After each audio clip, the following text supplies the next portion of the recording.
Hello friends, welcome to the GS Foundation. एक बार फिर से आप सभी छात्रों का स्वागत करता हूं जीएस फाउंडेशन के इस ऑनलाइन प्लेटफॉर्म पे।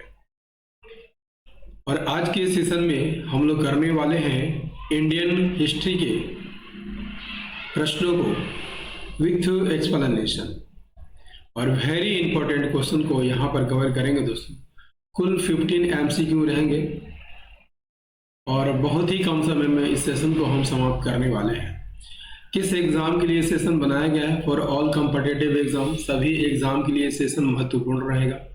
तो आपसे मेरा यही रिक्वेस्ट है कि आप इस वीडियो को अंत तक जरूर देखिएगा, तभी चीज़ें समझ में आएगी। यदि वीडियो अच्छी लगे तो एक लाइक कीजिएगा, इसे अपने दोस्तों के साथ शेयर कीजिएगा। और यदि आप भी इस चैनल पर नए हैं और अभी तक चैनल को सब्सक्राइब नहीं किया है तो ज़रूर सब्सक्राइब कर लीजिएगा, बेल आइकन को प्रेस कर लीजिएगा।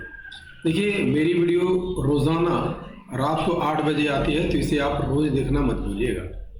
तो चलिए without any waste of time start कर लेते हैं आज के सेशन को। पहला सवाल क्या है दोस्तों?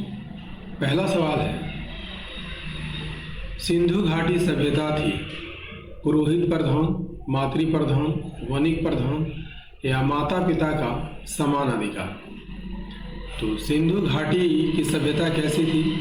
इसका राइट आंसर हो जाएगा ऑप्शन बी, सिंधु घाटी की सभ्यता मातृ प्रधान थी। देखिए, आइए इसका डिटेल देख लेते हैं। देखिए, सिंधु सभ्यता से प्राप्त मोहरों पर मातृ देवी की अनेक आकृतियों और मूर्तियों से यह संकेत मिलता है कि समाज में महिलाओं का महत्वपूर्ण स्थान था और यह जो सभ्यता थी मातृसत्तात्मक या मातृ प्रधान सभ्यता थी। नेक्स्ट कर लीजिए। नेक्स्ट है, निम्नलिखित में कौन सा विवाह गैर मान्यता प्राप्त है? ब्रह्म विवाह, गंधर्व विवाह, आर्य विवाह, प्रजापति विवाह। IAS 1992 का सवाल है, काफी इंपॉर्टेंट सवाल है। कौन सा विवाह गैर मान्यता प्राप्त था? तो सही आंसर हो जाएगा गंधर्व विवाह। ऑप्शन बी यहाँ पर सही आंसर हो जाएगा। देखिए, प्राचीन हिंदू धर्म ग्रंथों में 8 प्रकार के विवाहों का उल्लेख किया गया है, जिसमें 4 को धर्म सम्मत माना गया है और अंतिम 4 को गैर मान्यता प्राप्त यानी निंदनीय माना गया है। ठीक है, मान्यता प्राप्त विवाह कौन है जो कि शुभ लक्षण माने जाते हैं इस विवाह के? ब्रह्म विवाह, देव विवाह, आर्ष विवाह और प्रजापति विवाह। जबकि गैर मान्यता प्राप्त विवाह कौन कौन थे? गंधर्व विवाह, असुर विवाह, राक्षस विवाह और पैशाच विवाह। आई बात समझ में? चलिए अगला कर लीजिए। निम्नलिखित में कौन पूर्वकालीन तमिल साहित्य में उल्लेखित पदकर है? इडुपोरुल, इडुपोरुल, उल्गु या उरुपोरुल? पूर्वकालीन तमिल साहित्य में उल्लेखित पदकर कौन है? इसका सही आंसर हो जाएगा उल्गु। कैसा कर है? तो ये पदकर है। ठीक है, पूर्वकालीन तमिल साहित्य में उल्लेखित पदकर को उल्गु कहा जाता था। सवाल अगला देख लीजिए। जैन धर्म में मूर्ति पूजा का प्रथम साक्ष्य कहाँ से मिलता है? मथुरा अभिलेख से, बराबर की पहाड़ी गुहा लेख से, हाथी गुम्फा अभिलेख से, उपयुक्त में से कोई नहीं। सही आंसर हो जाएगा, जैन धर्म में मूर्ति पूजा का प्रथम साक्ष्य मथुरा अभिलेख से प्राप्त होता है।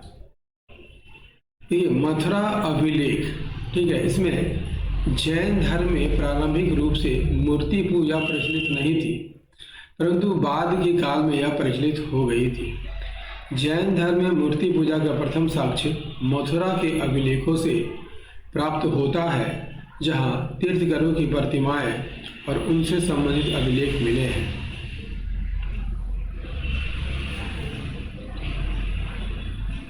नेक्स्ट क्या है? नेक्स्ट है,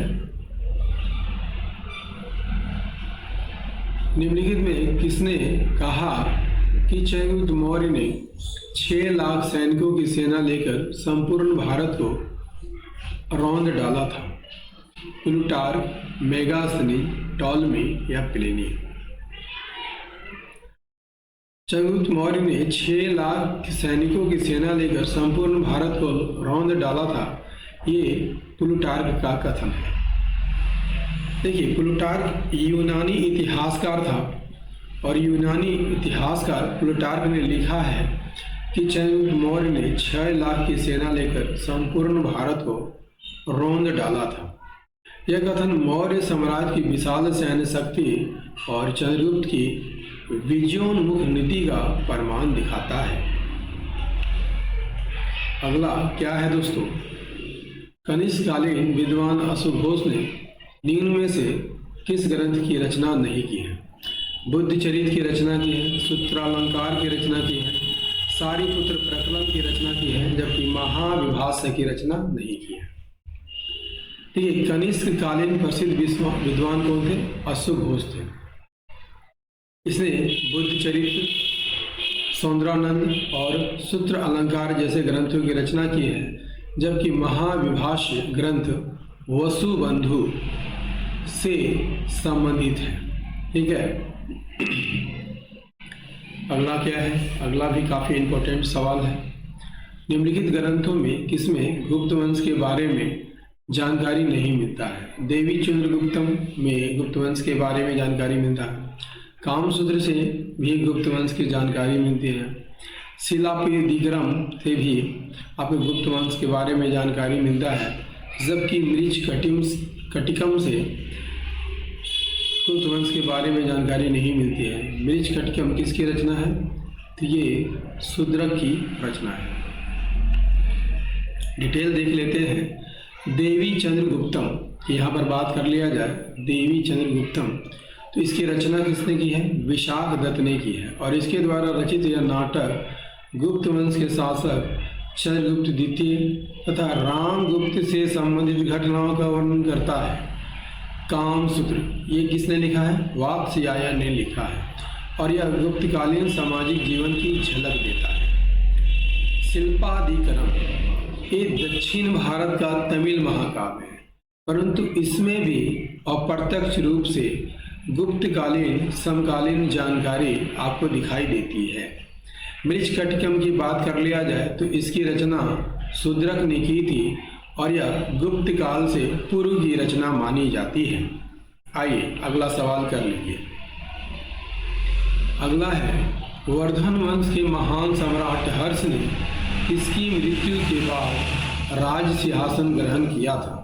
प्रभाकर वर्धन, राज्यवर्धन, ग्रहवर्मा, उपयुक्त में से कोई नहीं। तो इसका राइट आंसर हो जाएगा दोस्तों, हर्षवर्धन ने अपने भाई राज्यवर्धन से गद्दी प्राप्त की थी। राज्यवर्धन की मृत्यु के बाद इन्होंने गद्दी प्राप्त किया। दोस्तों, हर्षवर्धन की बात कर लिया जाए तो ये वर्धन वंश का राजा था। इसके पिता का नाम क्या है? प्रभाकर वर्धन।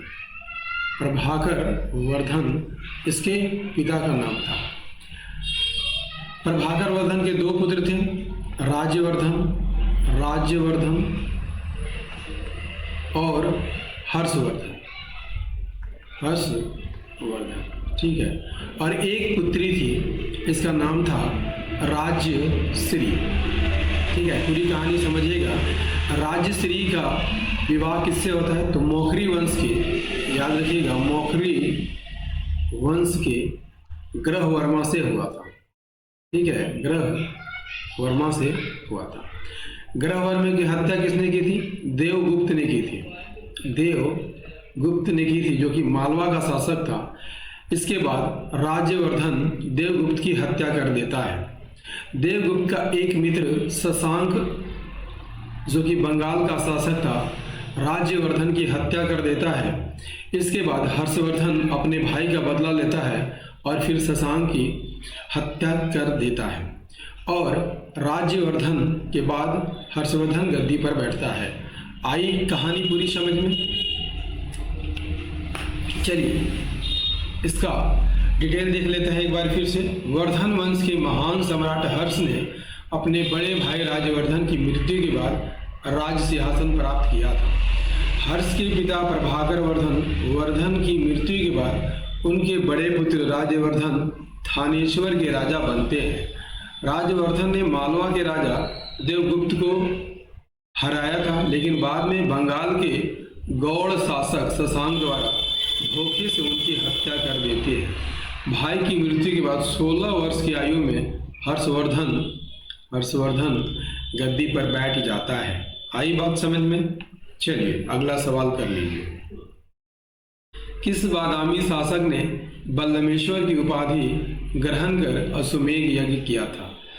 कृतिवर्मा, पुलकेशिन द्वितीय, पुलकेशिन प्रथम या मंगलेश? सही आंसर हो जाएगा पुलकेशिन प्रथम ने यहाँ पर बल्लमेश्वर की उपाधि धारण की थी। बादामी के चालुक्य वंश के संस्थापक कौन थे? पुलकेशिन प्रथम थे। ने बल्लमेश्वर की उपाधि धारण की थी और अपनी संप्रभुता स्थापित करने के लिए अश्वमेध यज्ञ भी किया था। उन्हें श्री वल्लभ के नाम से भी जाना जाता था। अगला कर लीजिए।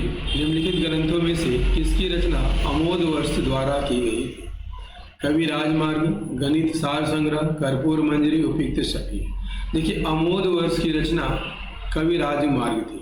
ठीक है, अमोद वर्ष द्वारा रचित ग्रंथ कौन था? कवि राजमार्ग। गणित सार संग्रह की बात कर लिया जाए तो इसकी रचना महावीराचार्य ने की थी, जो अमोद वर्ष के दरबार में रहते थे। ठीक है, कर्पूर मंजरी इसकी रचना प्रसिद्ध संस्कृत नाटककार राजशेखर ने की थी। आई बात समझ में? चलिए अगला कर लीजिए। अगला सवाल, किस चोल शासक ने चीन के लिए 2 बार व्यापारिक दूत मंडल भेजे थे? राजेंद्र प्रथम, कुलोत्तुंग प्रथम, राजेंद्र द्वितीय या राजराज प्रथम? देखिए चीन के लिए 2 बार व्यापारिक दूत मंडल भेजने वाला शासक तुम कौन था? कुलोत्तुंग प्रथम था।